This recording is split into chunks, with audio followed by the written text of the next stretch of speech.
just got done riding the Flow Chill, and I think they named this board perfectly. It was a super chill ride for the park day today. Some of the features on this board, if you can see, there's 1, 2, 3, 4, 5, 6, 7 tiny little carbon stringers that go from tip all the way to tail through the whole board.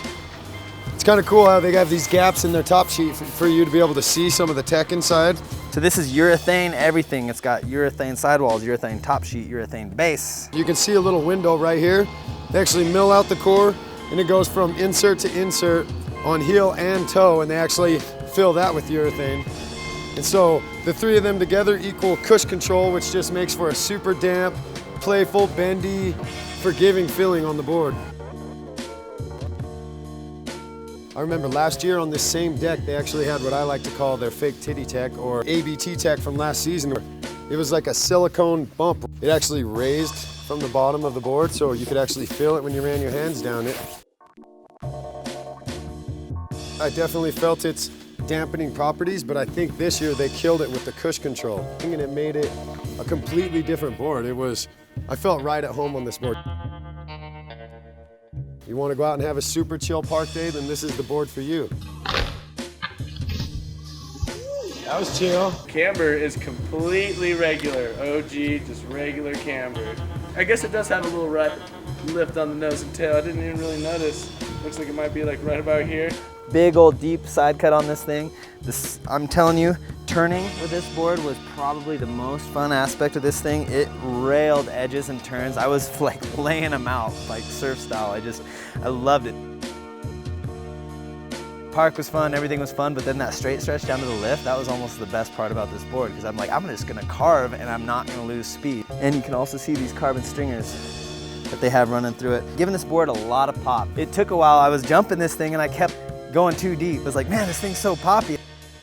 I had to like tone it down a notch, take another little setup turn to get it dialed in, because it was so poppy and it felt great jumping.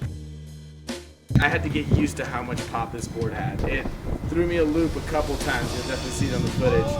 And like, popped me, and I'm like, whoa, whoa, and then I got it back, and then throughout a couple runs later, I started figuring it out. Once I figured it out, how much snap this board had, and I like calmed down on popping off of jumps and stuff, it popped me fine. It was great. Really got used to it. Even on rails, once I got used to the board, it was fine. I got some pretty good tricks on rails too.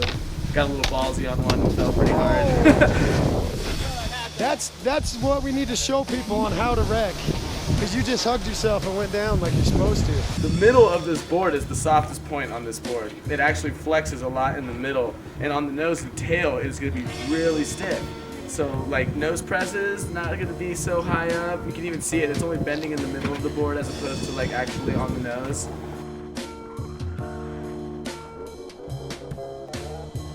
One thing that felt so good on this board was board slides and lip slides. As soon as you got on, it just wrapped around, and it just felt so cozy the way it wrapped and hugged the rail.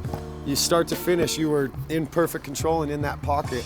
I would give this to the park rider that's definitely aiming more for jumps and is looking for a little bit of more of a snap off the jumps. If you're riding a board that kind of feels dead to you and you need something with a little more life, this thing has got plenty of it. It's got one big thick stringer throughout the whole thing that's going to give you life all day. So I'm gonna give this board a 97 in shred cred, because it was just fantastic. I mean, it was so fun and did well at everything. I wouldn't complain about this board at all. I gave this board a 95 on the shred cred because it did exceptionally in all categories, and yeah, it's a pretty chill board. I gave this a 94. I would have given it a little higher, but that pop really was just a little hard to get used to. But once you did get used to it, it was a great board. Like going off of jumps, you felt comfortable, you stomped them every time. Camera, go! And it wasn't so sketchy on the rails, just takes a little more to press it.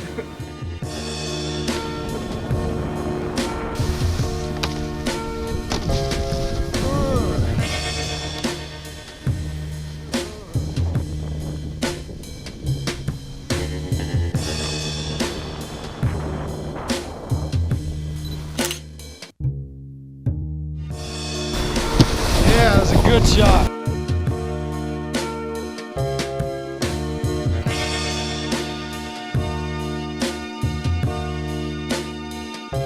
I mean, honestly, I tried the smallest rodeo in my life on this tiny jump because it was like, well, if it's not wanting to go in on these big jumps so well, maybe I'll tone it down. I tried a rodeo on a really small jump and I almost pulled it off. I didn't expect to land it. Maybe if I thought I was gonna land it, I would have.